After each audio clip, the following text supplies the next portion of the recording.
জম্মু কাশ্মীরের পহেলগাঁওয়ে পাকিস্তানি জঙ্গিদের হামলায় মৃত্যু হল অরুণাচল প্রদেশের এক যুবকের। গতকাল নির্বাচনী জনসভায় থেকে খবর জানিয়েছেন মুখ্যমন্ত্রী হিমন্ত বিশ্ব শর্মা। বন্দুকের নলের মুখে জঙ্গিরা পর্যটকদের কোন ধর্মের বলে জানতে চেয়েছিল। পর্যটকদের কলিমা পড়তে দিয়েছিল জঙ্গিরা। পড়তে না পারলেই গুলিতে শেষ করে দেওয়া হয়েছিল ভারতীয়দের। এমন ঘটনা এদিন নির্বাচনী জনসভায় তুলে ধরে জঙ্গিদের বিরুদ্ধে কঠোর ব্যবস্থা নেওয়ার দাবি তোলেন হিমন্ত। Bureau report Barak Bishen.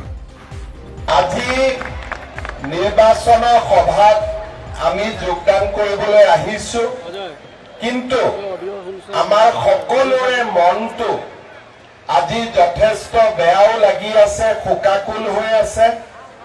যোৱাকালি কাশ্মীৰৰ পেহেলগামত উগ্ৰপন্থীয়ে প্ৰায় এতিয়ালৈকে 28 জন, হয়তো আৰু সংখ্যা বৃদ্ধি হ'ব পাৰে, আমাৰ পাকিস্তানৰ উগ্ৰপন্থীসকলে আমাৰ ভাৰতবৰ্ষৰ নিৰীহ লোকসকলক গুলিয়াই হত্যা কৰে, বৰ্বৰতাৰ চিকাৰ হয়।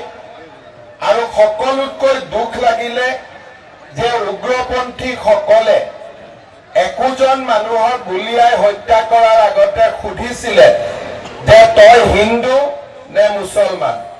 যদি কোনোবাই কৈছে মই মুছলমান, তেতিয়া উগ্ৰপন্থীসকলে কয় যে কালিমা পঢ়ি শুনা। যদি শুনাব পাৰিছে বাচি গৈছে, আৰু যদি শুনাব পৰা নাই তেতিয়াহ'লে সেই আমাৰ লোকসকলক নিৰ্দয়ভাৱে গুলিয়াই হত্যা কৰা হৈছে। এই গুলিকাণ্ডত আমাৰ অৰুণাচল প্ৰদেশৰো যুৱক এজনৰ মৃত্যু হৈছে। আমি সকলোৱে বিদেশী আত্মাৰ সদ্গতি কামনা কৰিছোঁ।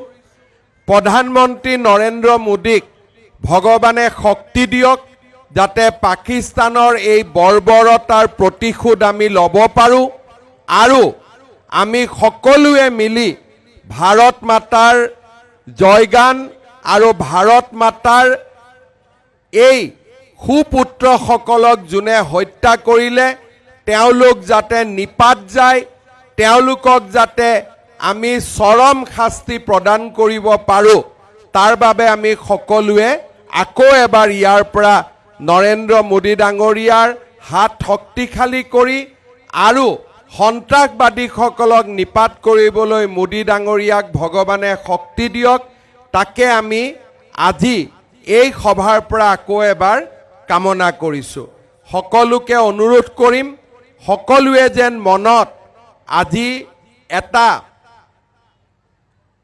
চিন্তা কৰি যায় যে ভাৰতবৰ্ষত যাতে সন্ত্ৰাসবাদ নোহোৱা হয়, গুলি নোহোৱা হয়, বন্দুকৰ শব্দ নোহোৱা হয়, বোমৰ শব্দ নোহোৱা হয়।